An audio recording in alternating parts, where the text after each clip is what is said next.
Hello and welcome to my presentation.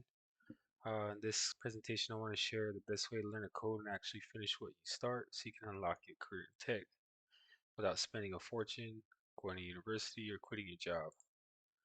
I am Fernando Trejo, New Camp Coding Bootcamp graduate, full-time student at UAT. You can look it up, it's a great university.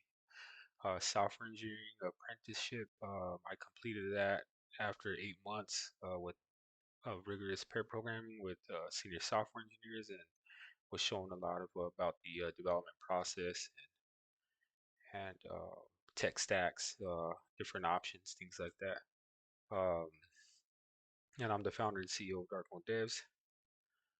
And to get started, why career in coding? Everybody has their reasons. I guess I could tell you three. One of them is the tech industry is booming, no signs of slowing down, and that means there are opportunities out there in the job market. But recently, there's been a lot of changes. There's been a lot of layoffs, but that has to do with, yeah, certain reasons. There are automation processes going on with AI, but it's because they're raising the bar as far as expectations to be a developer. Uh, there are diverse career paths, and there is high demand. So there's web development, data science, AI, uh, quality assurance testers, all kinds of stuff. Why a career in coding? The demand for skilled coders in the tech industry is high. Um, this means that there's going to be a lot more opportunities out there, less demand for degrees, but more demand for competence. So degrees are important to a certain extent, but for a lot of applications, they're not going to be important. It's going to be about how you perform during the tech interview, um, how well you present yourself. Um, I guess some people say there is high job security because if you've proven yourself already, then there's no problem getting another job when you want to move to another job. Why career in coding? Lucrative career opportunities even on the low end. So um, on the low end, I've seen, okay, this one's about 70,000 a year for a junior web developer, entry level developer. I've seen on the low end for applications I've submitted about 50, 55,000 upwards to on this chart here, or according to this data here, 105,000 for a median salary, and I've seen all the way up to about 120,000 max for a junior developer. Um, and what about AI? I hear a lot of people saying, well, AI is going to replace us, so learning how to code is nonsense right now. That it means nothing anymore, but it actually does because AI won't replace developers. AI is not at that level yet, and anytime you want to reach out to me, reach out. We can maybe go over that together, or I'll create another video and demonstrate why AI is not at that level to replace a developer yet. But a developer that understands how to leverage AI will. So what I mean by leveraging AI is knowing how to use AI as a pair programmer, knowing how to prompt it for content creation, and or prompt it for anything for whatever task you're assigned. AI is a good handy tool. So if you haven't noticed yet, some of my custom images are AI generated, and I that some people would argue that I didn't need to pay anybody to do that, but that's kind of the benefit there. But that's not doing away with anybody's job because if I wanted like a more high quality, more custom picture, I would have had to pay somebody. All right, so we have how much difference would it make in your life if 9 months from now you were making 70 grand a year, building, creating, and solving problems for people all from the comfort of your own home? Like this guy at Microsoft, laying on his couch, coding, looking like he's asleep. He's actually coding. Um, So I say it makes a big difference in anybody's life, and it just depends if that's what you want. If you want to work from home or not. Some people are fine working in person, and there's nothing wrong with that. Why is there so much demand? Um, and why don't more people get into tech? And technology is like rapidly advancing. Like there's always not only is there new fields coming out, new opportunities, new jobs, etc. Um, like now every business that exists is starting to have a development uh, environment or a development team. And I would say uh, the main reason is because not everybody can do it. To be honest, not everybody can do it. Coding is very hard. It has a high learning curve. It's not easy. So when you're trying to learn web development, for example, and you start learning HTML, CSS, and a little bit of JavaScript, if you can comprehend that, if you can build a solid foundation at that and comprehend that, then that could be a good indicator that you have the mindset to comprehend it from there on forward. If you especially if you can comprehend programming in JavaScript or any programming language, but for most people, it's beyond them. They're not able to do it. It's very hard. All right. So here you have four options. I'm going to present you four doorways if you want to look at it like that. And one of them is the luxury option. So for a little bit of background, if you haven't noticed yet, I've stepped through all four of these doors at one time in my life, and right now I am a full-time student. But so you would have to dedicate 4 years of your life to earn a CS degree or an AI degree. For me, at my university, I double majored, so I get a CS and an AI degree, both together during my 4 years there, and I'm in my junior year. So, and you can spend a lot of money to go there, or you're going to be in a lot of debt when you finish. And so that's kind of the drawback. It's going to either be very expensive one way or the other, and most people don't have the time to just go back to the university. Um, but you're going to receive like a pretty broad education, like it says, but I would say a more in-depth, more detailed education at the same time, because the university is going to be very textbooky. The You're going to have a professor that does do tutorials with you, walks you through things, grades your assignments, gives you feedback, but there's going to be a lot of things you have to study in depth on your own. And a lot of the quizzes in the university or the assignments are built off of the textbook. So if you're not reading your textbooks and going in depth with them, you're going to fail the classes. So that's just basically it. It's going to be a lot more in depth. You'll learn a lot more about, because it's a computer science degree, you're going to learn a lot more about being a computer science and a programmer, like a computer scientist and a programmer, than you will just being just a coder, if I can make a distinction there, because there is a slight distinction there. But traditional boot camp, um, less expensive, and I would say like way less expensive, way less time. You're going to be going to a coding boot camp anywhere from, I mean, okay, so the coding boot camp that sponsors me is their smallest course is about a month long, but it's only a foundational course, and that's not going to get you a job. But all their boot camps are anywhere from 6 months to a 1 year long, and that's a lot less. That's 3 years less than, or 3.5 years less in some cases than the university. But it's going to cost you anywhere from 5,000 all the way up to about 20,000, and some of these boot camps charge 30, $40,000 depending on which one you choose. You might have to quit your job. Depends on which boot camp you select and what kind of contract you choose to sign.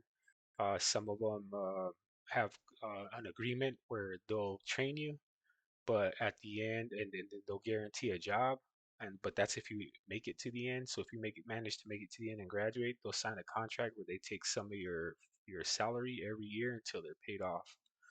So they could take up to like a third of your salary until you're paid off, and that could take years. So I had a friend that went through that route with the boot camp, and she netted her first career in tech, and it took her about 3 years to pay off her dues to that organization, and then to get out of that contract and move on from there. All right, so that's just one example. More boot camps, they just have you pay straight up, or they'll have a payment plan, and then when you graduate, you can get a job with one of their partners, or you can apply anywhere you want. Hopefully, you'll succeed. Um, you get placed in a class with many other people and an instructor, and that doesn't that ain't necessarily bad because that's like a university setting. I think anybody can succeed in any of these environments if they really want to. And some guarantee jobs after graduation, but have many catches, and that's what I talked about already. where you trade a percent of your income over 3 to 5 years in order to pay a high tuition, or income share agreements. Let's take the first job you're offered, and those ones you have to. They're gonna offer, say, okay, you got this offer from one of our partners, and you have no choice because of the contract. You have to take it. You have to relocate no matter what. You have to be ready to go. You must report your job search and coding efforts weekly. Not bad. I mean, all right. So, but yeah, if you're not willing to just relocate, that wouldn't be a good contract to sign. So you want to make clear or be clear on what the contract is going to be, or the requirements of the contract are going to be at the boot camp you're trying to attend. Teach yourself online, self-taught. By default, all of us are self-taught. By default, when I first wanted to learn to code, I was self-taught. I didn't have a lot of money to go out there and just throw out there and learn, and or and I didn't even know where to start. But that's kind of the drawback of self-taught, is like if you don't have anybody to point you in the right direction, like you don't have a community or a mentor or a professor or an instructor or anything like that. You're basically, like how I describe this, being out in the middle of the ocean swimming, and it feels like you're just going nowhere, swimming in some random direction. Um, and wherever you end up, you end up. That's kind of how it feels like, until you end up uh, gaining enough ground to be able to, um, or guide yourself, I guess, correctly. But it takes a lot of research to try to figure out, especially when you're not familiar with the industry and you have zero experience or zero knowledge. It's going to take a lot for you to get on that ground to be able to point yourself in a direction for a tech stack and figure out what skills you have to learn to be a certain type of developer that you're aiming to be. All right. And you're alone, no accountability, hard to ask questions, get help, all that stuff. And that's bad. So that's why I stopped being a self taught, because I tried it, and I needed more direction. I needed more, and I came from a culture, but growing up with where a university was the way everybody went when they wanted a serious career. They would eventually graduate high school, go to university, pick a career, and then they would be serious about their career in life. And so I already had that mindset. But there was a time in my life when I heard that while you can be a developer, you don't have to go to school. You can just be self-taught. And I checked that out, and it was a no-go for me. I just didn't want to waste a lot of time trying to figure out how to navigate where what I should be learning or what my interests might be. I kind of figured what my interests might be at the time, but it was easier to just look for an option that would point me in all the right directions and help me get going. Um, and just like this says, you have to create your own structure and your own accountability. The biggest obstacle is that your chances of finishing are low too, because and we'll get to that in in the next couple slides in the presentation after the next one. Because it's just there's statistics on or there's data out there on how um, what the chances are of anybody when they're on their own finishing any course online. And there's even data out there for people, their success rates in boot camps or whatever else they choose. All right, so another option is get a mentor, and I put it's cost affordable. A really great option for one-on-one and or class setting mentorship, because you're live with this person. So like that's how we do it at DarkMode Devs. We're live with you. We meet 2 hours, 5 days a week, either class setting or one-on-one, depending on what you selected, and and we're learning live. You're getting live feedback. You're getting the structure provided for you. You're getting pointed in the right direction depending on what you want.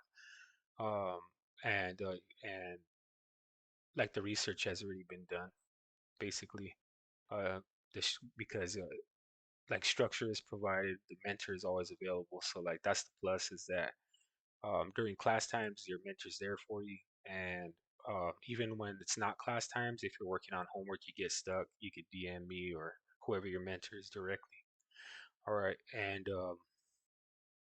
with the so that's kind of similar to a boot camp. Not necessarily a boot camp. You get access to your instructor once a week live, and they're gonna have all similar processes, but you only get to see them once, maybe for a couple hours, and then you could DM them, and they just get back to you whenever they're able to.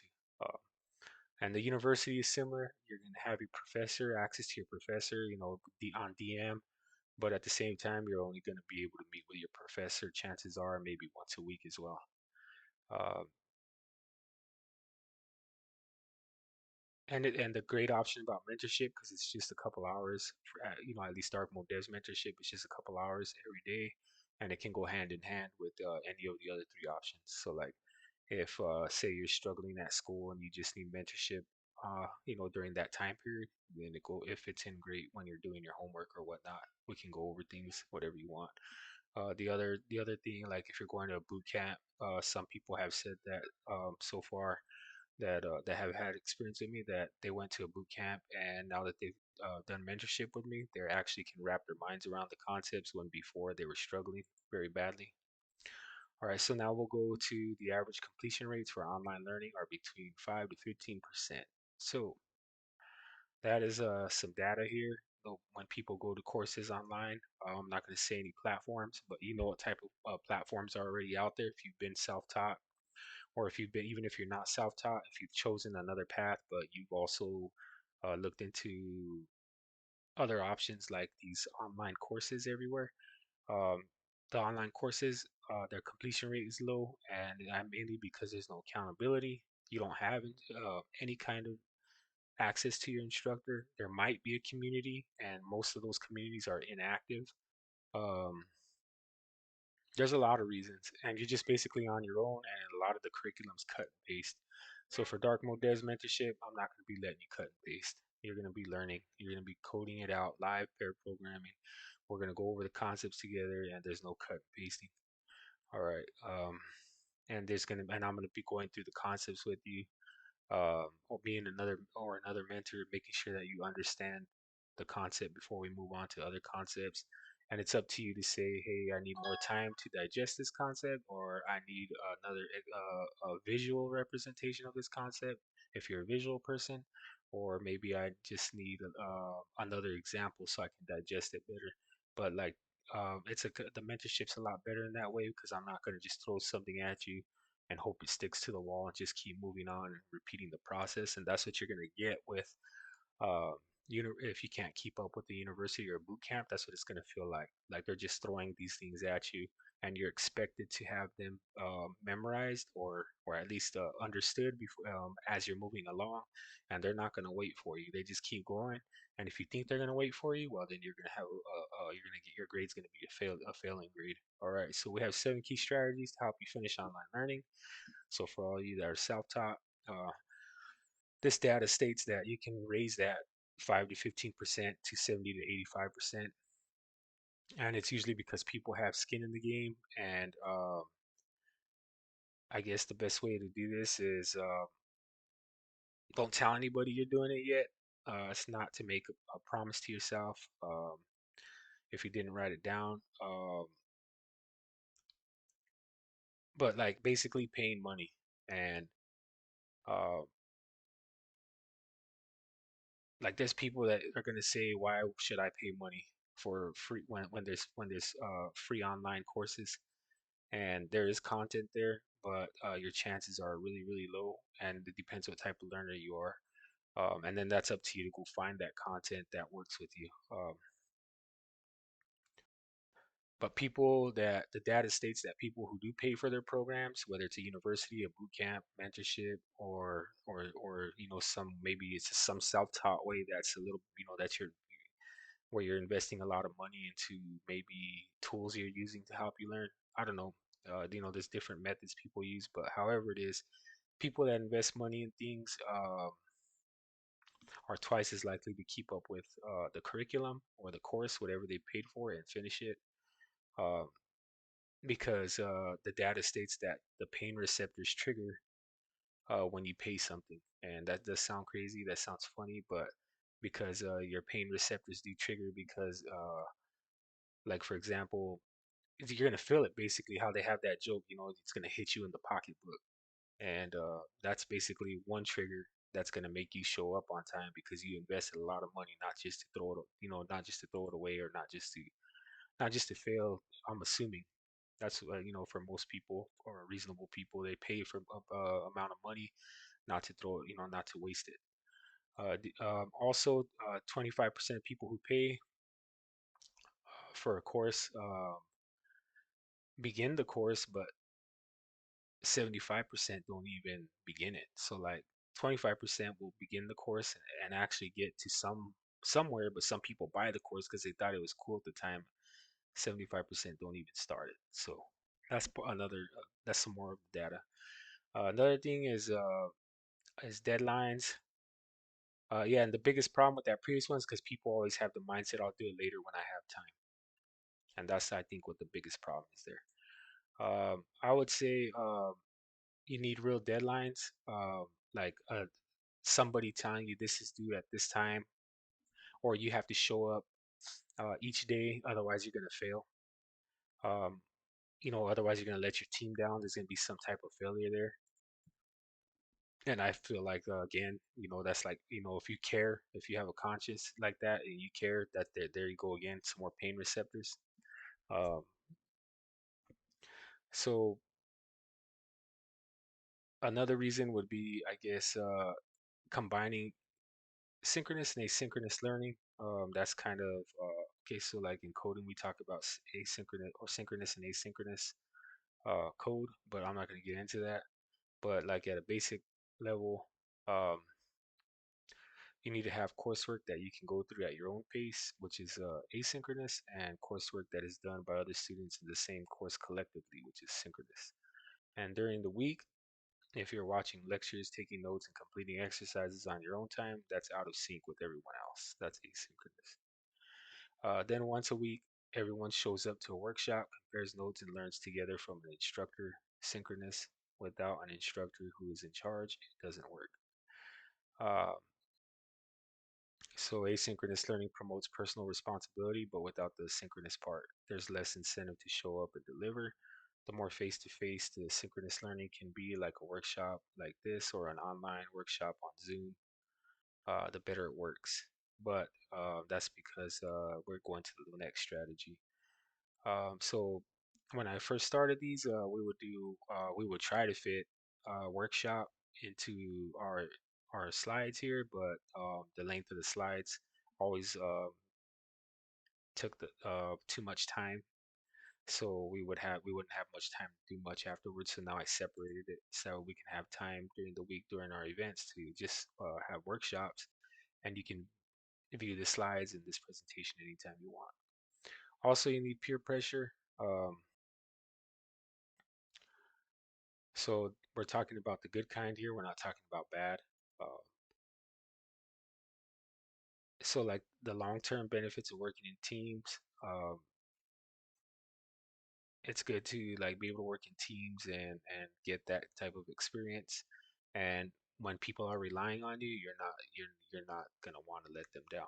Like most people, you're not gonna want to let them down. And if you do, you're gonna feel it. It's gonna impact your reputation amongst everybody. And then depending on your environment, you don't want to have that bad reputation because then you're not going to get anywhere, and nobody's going to want to work with you, and nobody's going to give you a good referral later on down the line. Like for example, if someone has a partner like a boot camp that hires their graduates, no one's going to refer you there if you have a bad reputation. All right. You and your work need to be seen. So having a real instructor or mentor or professor interact with you, um, not just on the day everybody gathers, but even over DM or whatever, or like in DarkMode Devs, how we do this every day live for 2 hours. Uh, it just you feel invested and you're gonna get more from it. Uh, I mean, your the assignments or whatever we're doing live, but if I give you any homework, you're gonna get immediate feedback. At coding boot camps, you get that feedback through DM most of the time, and then you can get some feedback when you meet in person, and it's the same with the university. But with the mentorship program, you get live feedback daily. You need assignments that actually help you get a job. So with this one, you have a lot of curriculum out there having you build some BS website that's not going to get you hired. Um, boot camps all have their own curriculum. I went to New Camp. They have a good curriculum, but they encourage you to be creative and build your own projects as you're building. For Dark Mode Devs mentorship, I right from the beginning when we start a project, I have your mind geared towards the project we're building. We're going to take it. Our intention is to take it to market. We want to build something unique that we're going to take to market.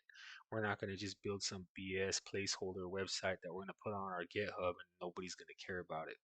We want to build something that's unique that we can try that we're going to attempt to take to market. And if we succeed, I feel like it's a success anyway, because if we succeed, we make money, good project. And if we don't succeed, it was a great learning experience and it's a better project than some other BS generic project that a lot of these other curriculum or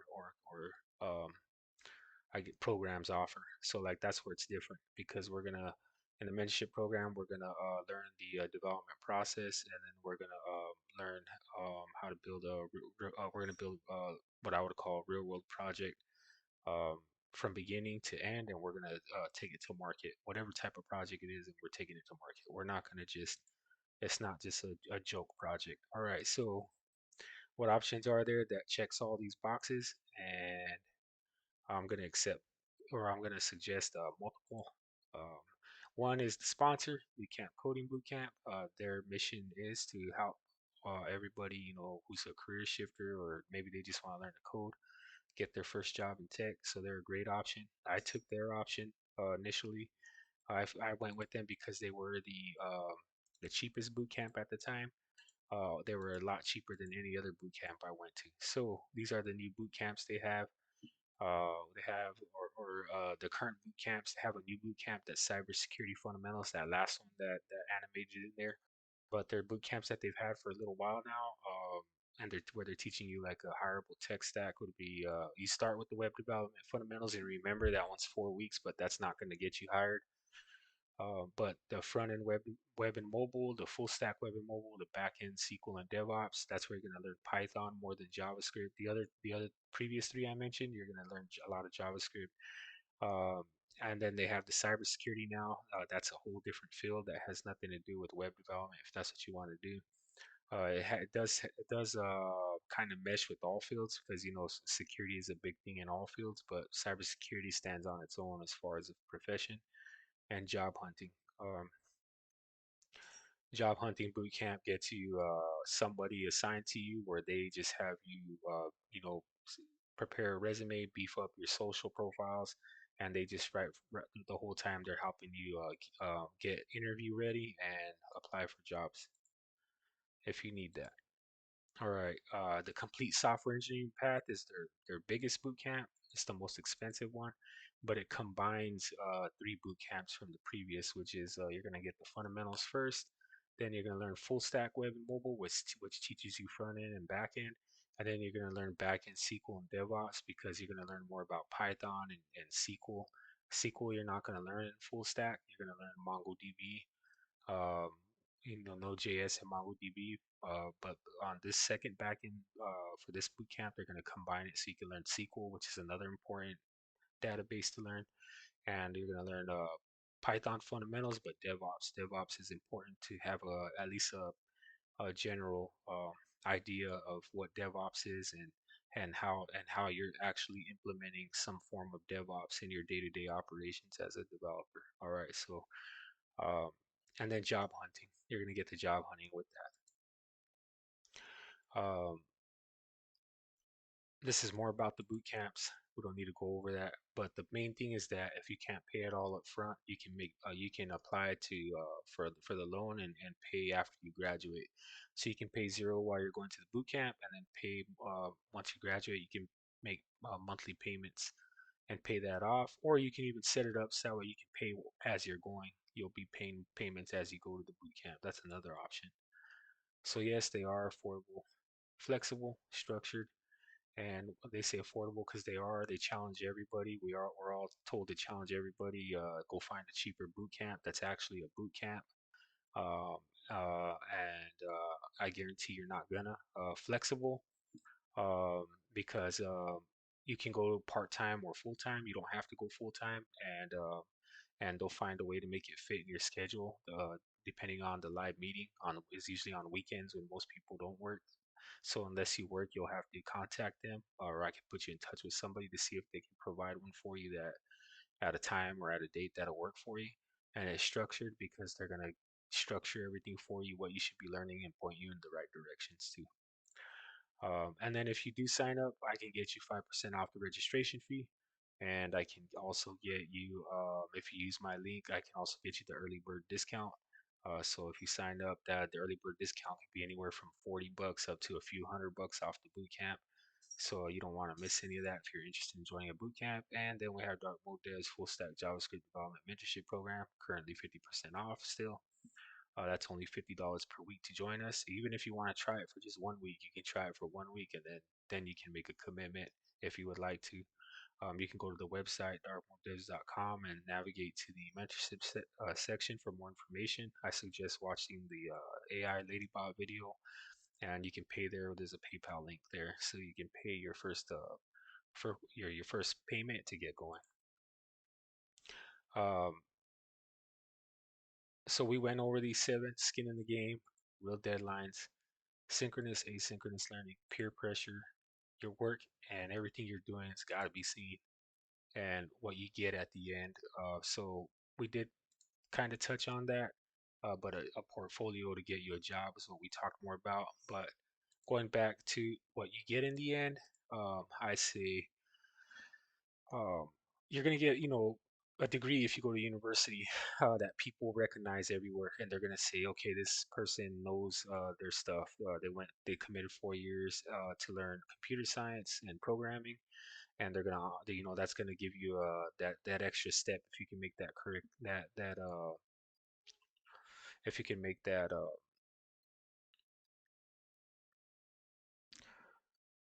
I want to say obligation, but a commitment. There we go.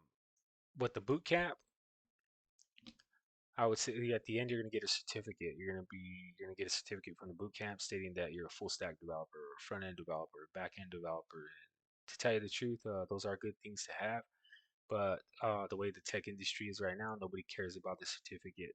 Uh, they're gonna say, okay, good, you got some training, but they're gonna want to see how you perform, and it's gonna be about how you perform, what your projects look like, how you've actually built, what you've actually built, and then if you can actually explain what you built, if they ask you about your project and they go into the code and say, can you explain to me your processes, how you built this from beginning to end, explain your code to me, and you have to be able to do all that. That's why it's very important that you understand your code and what you did, and that you're not just copying and pasting everything.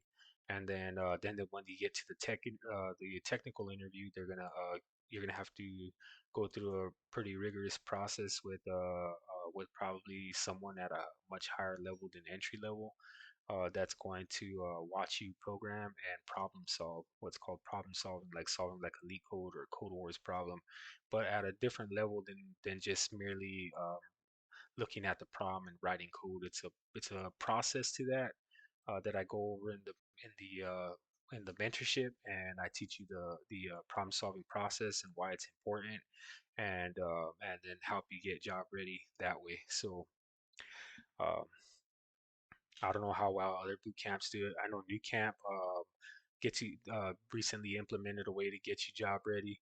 But I know that my process is going to be like really, really rigorous. It's going to be tough, but it's going to get you to a point where you can explain your code very well, what your intentions are, that you understand the problem, and then you'll be able to walk them through your thinking processes, and you'll be able to write your own code from scratch without having to go cut and paste it off, online somewhere, and then feel like when you're in the coding interview, like, dang it, I don't have access to my sources. I need to cut and paste. No, that's not how it should be. All right, so now write a new chapter in your life, and I put New Camp Coding Bootcamp and DarkMode Devs Mentorship Program will provide the knowledge and the structure to help you switch into a coding career, and it's a win-win here for either of the programs because you can take one or the other or both, and I think they're both, and it's going to be great to pair those things up if you want to pair them up. But even by itself, any one of those by itself, the university, if you want to go to the university, it's going to be a longer drawn out process. And then at some point, you can integrate mentorship if you feel like that's what you need. Normally, we have Q&A here, and Of course, this is a recording, but I'm just going to say at the end of this, if you had any questions that you want answers to, just DM me. You can just DM me on the server. My personal profile is going to say Fernando Trejo, but on the server itself, it's going to actually say DarkMode Devs. Just DM me, or you can DM Irina, and we'll answer your questions. And that's basically it for this presentation. I hope it was informative, and I hope to hear from you soon. You all stay blessed.